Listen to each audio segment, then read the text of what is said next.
ನಮಸ್ಕಾರ ಸ್ನೇಹಿತರೆ. ಕಳೆದ ವಿಡಿಯೋನಲ್ಲಿ ನಾನು ಹಸ್ತೋತ್ತನಾಸನ ಅಥವಾ ಊರ್ಧ್ವಾಸನ ಹೇಗೆ ಮಾಡೋದು ಅನ್ನೋದನ್ನು ನಾನು ತಿಳಿಸ್ಕೊಟ್ಟಿದ್ದೆ. ಅದಕ್ಕೆ ಪ್ರತಿಕ್ರಿಯೆಯಾಗಿ ಕೆಲವೊಂದು ಪ್ರಶ್ನೆಗಳು ಬಂತು. ಏನಂದರೆ, ಶಾಲೆಯಲ್ಲಿ ನಾವು ಒಂದೊಂದ್ಸರಿ ವೇಗವಾಗಿ ಸೂರ್ಯ ನಮಸ್ಕಾರ ಮಾಡಿಸ್ತೀವಿ, ಒಂದೊಂದ್ಸರಿ ನಿಧಾನವಾಗಿ ಸೂರ್ಯ ನಮಸ್ಕಾರ ಮಾಡಿಸ್ತೀವಿ. ಸೊ ನಾವು ನಿಧಾನವಾಗಿ ಮಾಡಿದಾಗ ಊರ್ಧ್ವಾಸನ ನಾವು ಅಚ್ಚುಕಟ್ಟಾಗಿ ನಾನು ಹೇಳಿದೆಲ್ಲ ಅಂಶಗಳನ್ನು ಅಳವಡಿಸ್ಕೊಂಡು ಅಭ್ಯಾಸ ಮಾಡ್ಬೋದು. ಆದರೆ ವೇಗವಾಗಿ ಸೂರ್ಯ ನಮಸ್ಕಾರ ಮಾಡಬೇಕಂದ್ರೆ ಅದನ್ನೆಲ್ಲ ಅಳವಡಿಸ್ಕೊಂಡು ನಾವು ಹಸ್ತೋತ್ತನಾಸನ ಮಾಡೋದು ಕಷ್ಟ ಆಗುತ್ತೆ ಅಂತ ಪ್ರಶ್ನೆ.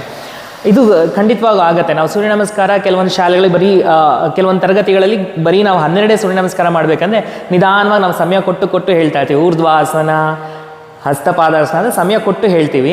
ಅದೇ ಒಂದೇ ಅವರಲ್ಲಿ ಅಥವಾ ಒಂದೇ ಗಂಟೆಯಲ್ಲಿ ನಾವು 108 ಸೂರ್ಯ ನಮಸ್ಕಾರ ಅಥವಾ 60 ಸೂರ್ಯ ನಮಸ್ಕಾರ, 80 ಸೂರ್ಯ ನಮಸ್ಕಾರ ಈ ಥರ ಎಲ್ಲ ಹೆಚ್ಚು ಸೂರ್ಯ ನಮಸ್ಕಾರ ಮಾಡಬೇಕಂದ್ರೆ ಸ್ವಲ್ಪ ನಾವು ಹೇಳುವಂಥ ಸೂಚನೆಗಳು ಒಂದು ಸ್ವಲ್ಪ ವೇಗವಾಗಿರುತ್ತೆ.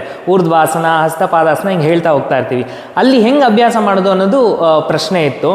ಇದು ಸಾಧಾರಣವಾಗಿ ಗೊಂದಲ ಇದ್ದೇ ಇರುತ್ತೆ. ಮತ್ತು ಇದು ಬಹಳ ಮುಖ್ಯವಾಗಿರುವಂತಹ ಅಂಶ. ನೀವು ಯಾವಾಗ ನಿಧಾನವಾಗಿ ಮಾಡಬೇಕಂದ್ರೆ ನಾನು ಹೇಳಿದ ಅಷ್ಟು ಅಂಶಗಳನ್ನು ಅಳವಡಿಸ್ಕೊಂಡು ಮಾಡಿ. ಸೊಂಟ ಮುಂದೆ ತಳ್ಳುವಂಥದ್ದು, ಎದೆ ಭಾಗ ಮೇಲಕ್ಕೆ ಎತ್ಕೊಂಡು ಹಿಂದೆ ಬಾಗುವಂಥದ್ದು, ಇಷ್ಟು ಅಂಶ ಅಳವಡಿಸ್ಕೊಂಡು ಅಭ್ಯಾಸ ಮಾಡಿ. ಅದೇ ನೀವು ವೇಗವಾಗಿ ಅಭ್ಯಾಸ ಮಾಡಬೇಕು ಅಂದಾಗ, ನೀವು ಒಂದೇ ಗಂಟೆಯಲ್ಲಿ ನೀವು 108 ಸೂರ್ಯ ನಮಸ್ಕಾರ ಎಲ್ಲ ಯೋಗ ಶಾಲೆಯಲ್ಲಿ ಅಭ್ಯಾಸ ಮಾಡಬೇಕು ಅಂದಾಗ, ನಿಮ್ಮ ತರಬೇತುದಾರರು ಏನಾದರೂ ವೇಗವಾಗಿ ಹೇಳ್ತಾ ಇದ್ದಾರೆ ಅಂದಾಗ ನೀವು ಅಷ್ಟು ಆ ಮಟ್ಟಿಗೆ ಹಿಂದೆ ಬಾಗೋ ಅವಶ್ಯಕತೆ ಇರೋದಿಲ್ಲ. ಸ್ವಲ್ಪನೇ ಬಾಗಿದ್ರು ಆಯಿತು, ಅಥವಾ ಬಾಗಿಲ್ಲ ಅಂದರೂ ಪರವಾಗಿಲ್ಲ, ಜಸ್ಟ್ ಕೈಯನ್ನು ಮೇಲೆ ಕೆತ್ತಿ ಸ್ವಲ್ಪ ಸೊಂಟ ಮುಂದೆ ತಳ್ಳಿದ್ರೆ ಆಯಿತು. ನೀವು ತುಂಬ ಹಿಂದೆ ಬಾಗಿ ನೀವು ಪೂರ್ಣ ಪ್ರಮಾಣಕ್ಕೆ ಹೋಗಿ ವಾಪಸ್ ಬರ್ತೀನಿ ಅಂದಾಗ ಅವಾಗ ಬಹಳಷ್ಟು ಬಾರಿ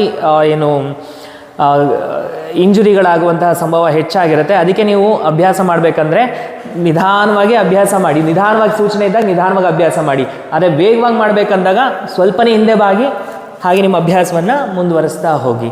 ಸೊ ತುಂಬ ಹಿಂದೆ ಬಾಗೋದು ಅಭ್ಯಾಸ ಮಾಡ. ಮತ್ತು ಇನ್ನೊಂದು ಸರಿ ಏನಾಗುತ್ತೆ, ನಾವು ಹಿಂದೆ ಬಾಗಬೇಕಂದ್ರೆ ಎಷ್ಟೊಂದು ಜನ ಸೊಂಟಕ್ಕೆ ಪೆಟ್ಟು ಮಾಡ್ಕೊಂಡಿರೋರು ಸಹ ನೋಡಿರೋದುಂಟು.